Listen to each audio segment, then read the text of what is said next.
name's Richard and I'm a senior executive with a manufacturing company. I lost my son Andrew to suicide about 6 years ago. Andrew was 3 weeks short of his 17th birthday and had just completed year 11 at school.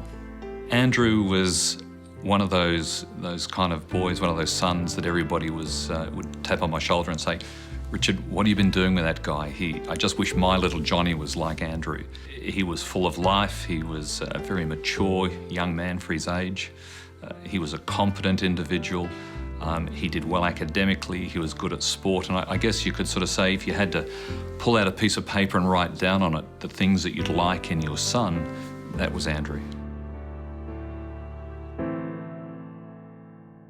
That period immediately after losing Andrew was just awful in terms of emotionally and the way that manifested itself in one's own feelings and thoughts.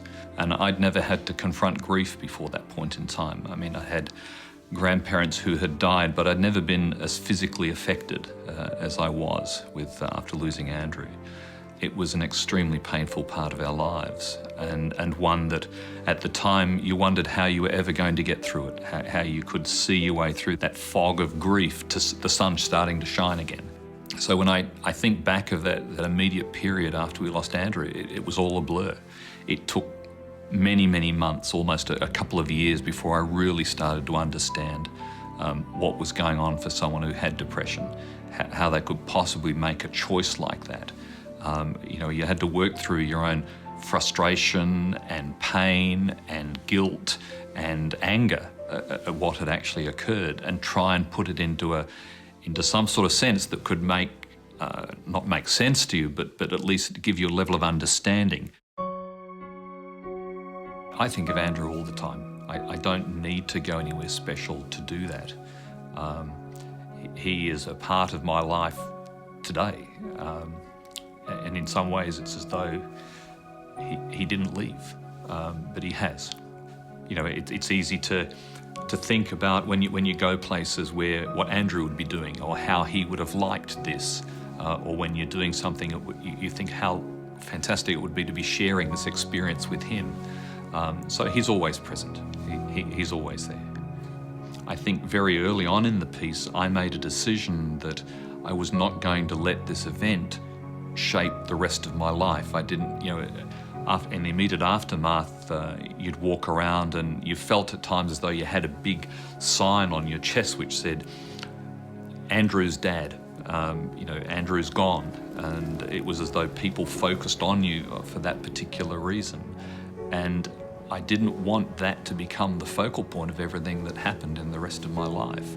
I wanted to try and find a way where I could respect the fact that Andrew had been part of our life, but in a way that enabled people to function, enabled me to function, enabled the rest of my family to function, because I didn't want the loss of one life to result in the destruction of the rest of my family.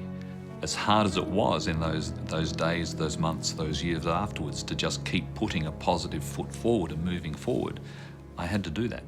Immediately after I lost Andrew and when I ultimately went back to work, confronting everybody who wanted to come and offer support and help and talk about it was unbearable. So many people had the best of interests my interests at heart, yet to constantly keep reliving the scenario and the situation was very, very difficult. And in the end, I just basically put together a note which I sent around to everybody explaining what had happened, just asking everybody to respect the need for privacy in relation to the matter, to enable us to rebuild and to move forward, and that was very effective. I guess after losing Andrew, you became hyper-vigilant to any circumstance or situation that was likely to give rise to another occurrence, both with your immediate family or others in the workplace, and you became very sensitive to depressive illness and its manifestations. When you're at Christmas or birthdays, you think back to all those events that have gone before, and what should be a special, joyous occasion is marred by the fact that someone who you love dearly is not there and not able to share that with you. One of the things that I found was that if I accepted the fact that I was grieving, if I didn't try and hide it, if I allowed myself to grieve, I ended up being much better off for that. I always used to have to find that little space where I could just let the tears flow and do that. And for me, for about 6 months, that was my drive home from work. I'd managed to hold everything together by hook or by crook during the working day, but once I got in that car, once the door was closed and I was in the traffic, it was my world. And that's where I allowed my emotion to flow. And in doing so, in many ways, that gave me a strength to keep on going, because I was able to recognise that emotion and find that release for it. Flying is something that's very important to me. It's something that I've done for most of my life, and it was one of those things I had the opportunity to share with Andrew. We would spend time going away, sometimes for a week at a time on flying trips, working around the aircraft. We rebuilt an aircraft together. He lent a hand with a lot of the rebuilding process. And that was a very special time for us.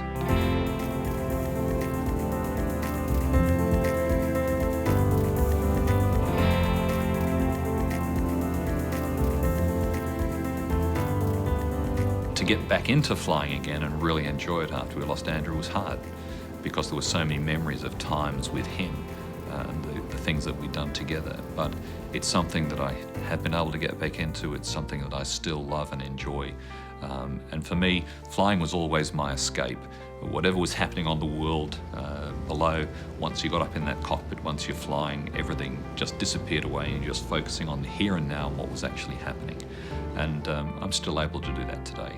I think that's an important part of recovery. It's doing those things that you enjoy doing, reactivating them and recognising that there comes a point in time where you still can enjoy things in life. For a number of years, I tried to manage it all on my own. I tried to manage my own grief, my family, and everything that was going on. And at one point in time, I just realised I needed to start looking after me. I needed to try and find a space where I could be comfortable and talk about what had actually happened to me. So I went along to the Lifeline support group. And I have to say it was one of the most positive things that I did for me. In many ways, it gave me a sense of, I'm okay. There are other people that have gone through this. You're not unusual. And that sense of sharing, the fact that everybody had been through a very similar experience, enabled me personally to come to terms a lot more with what had happened than I'd been able to do previously. Someone explained grief to me like a fog. It just comes down and descends over your life. Slowly, that fog will lift, it will come back, it will lift, but ultimately you will start to see sunny days again.